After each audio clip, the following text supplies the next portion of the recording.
우리가 살고 있는 이 땅, 과연 언제부터 사람들이 살아왔을까요? 이야기는 아주 오래전, 아직 나라조차 존재하지 않던 때로 거슬러 올라갑니다. 1. 구석기 시대. 살아남는 것이 전부였던 시대. 춥고 험한 자연 속에서 사람들은 동굴과 강가에서 살았습니다. 사냥을 하고 열매를 주워 먹고 불을 지켜내며 하루를 버텼죠. 주먹도끼와 집게 같은 거친 돌도구, 모든 것은 단 하나, 살아남기 위해서였습니다. 그리고 아주 오랜 시간이 흐르며 사람들은 조금씩 세상을 이해하기 시작합니다. 2. 신석기 시대. 내일을 준비하다. 기후가 따뜻해지고 바닷가에 마을이 생기면서 사람들은 새로운 사실을 깨닫습니다. 씨앗을 심으면 내년에도 먹을 수 있다. 움집이 들어서고 빗살무늬 토기가 만들어지고 가족과 이웃이 함께 모여 마을을 이루기 시작합니다. 이제 삶은 오늘만이 아니라 내일을 준비하는 삶으로 바뀝니다. 하지만 농사가 발전할수록 사람들 사이에 새로운 문제가 생겨납니다. 3. 청동기 시대. 힘과 권력의 등장. 곡식이 많아지자 그 곡식을 지키려는 사람이 생깁니다. 그리고 그 사람은 점점 더 큰 힘을 갖게 됩니다. 청동검, 고인돌, 거울,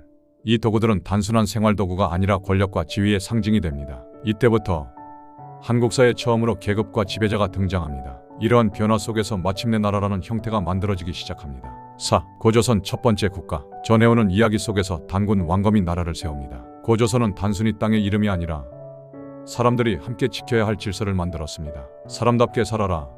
이 정신은 팔조법금이라는 법으로 이어집니다. 그러나 주변의 강한 나라들과 부딪히며 고조선은 결국 무너지고 맙니다. 하지만 여기서 끝이 아니었습니다.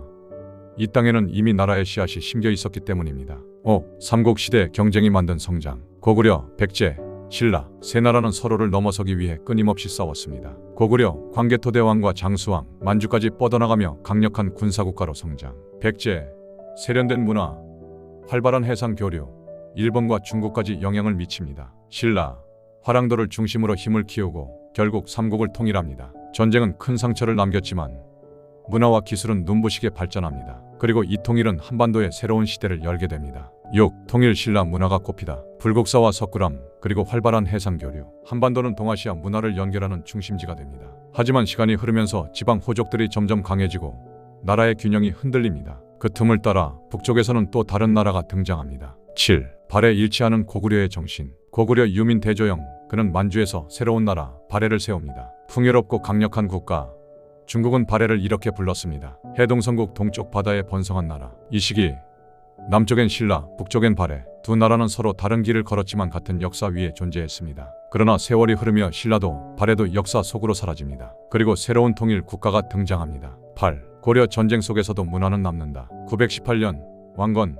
나라 이름은 고려. 거란, 여진, 몽골 끊임없는 침략 속에서 고려는 흔들립니다. 하지만 그 속에서도 팔만대장경, 청자, 불교 예술이 빛을 발합니다. 전쟁은 국토를 무너뜨렸지만 문화는 사람들의 마음을 지켜주었습니다. 그러나 결국 내부 혼란과 외세의 영향으로 고려는 문을 닫게 됩니다. 그리고 새로운 왕조가 등장합니다. 9. 조선. 백성을 위한 나라를 꿈꾸다. 1392년 이성계 조선이 시작됩니다. 유기를 바탕으로 나라를 정비하고 법과 제도를 체계화합니다. 그리고 세종대왕, 훈민정음, 한글, 말과 글이 하나가 되어 백성 누구나 읽고 쓸 수 있는 시대를 꿈꿉니다. 하지만 나라의 영광 뒤에는 큰 시련이 기다리고 있었습니다. 임진왜란과 병자호란. 도시는 불타고 백성은 도망쳤습니다. 그 속에서 이순신 장군과 의병이 나라를 지키려 싸웠습니다. 전쟁이 끝난 뒤 나라는 점점 힘을 잃고 세도 정치와 부패로 백성의 삶은 더욱 어려워졌습니다. 마침내 시대는 근본적인 변화를 요구하게 됩니다. 10. 대한제국. 마지막 자존심. 1897년 대한제국 선포. 자주적인 나라를 만들고자 했지만 열강의 경쟁 속에서 그 꿈은 오래가지 못합니다. 1910년 나라가 강제로 빼앗깁니다. 11. 일제강점기. 빼앗겼지만 꺾이지 않았다. 토지 수탈, 강제 동원, 이름마저 빼앗긴 사람들. 하지만 한국인은 침묵하지 않았습니다. 3.1운동, 임시정부, 독립군, 수많은 사람들이 각자의 방식으로 싸웠습니다. 감옥에서도, 만주에서도, 해외에서도 언젠가는 반드시 되찾겠다. 그 불씨는 꺼지지 않았습니다. 12. 해방. 그리고 또 하나의 상처. 1945년 해방. 그러나 기쁨도 잠시.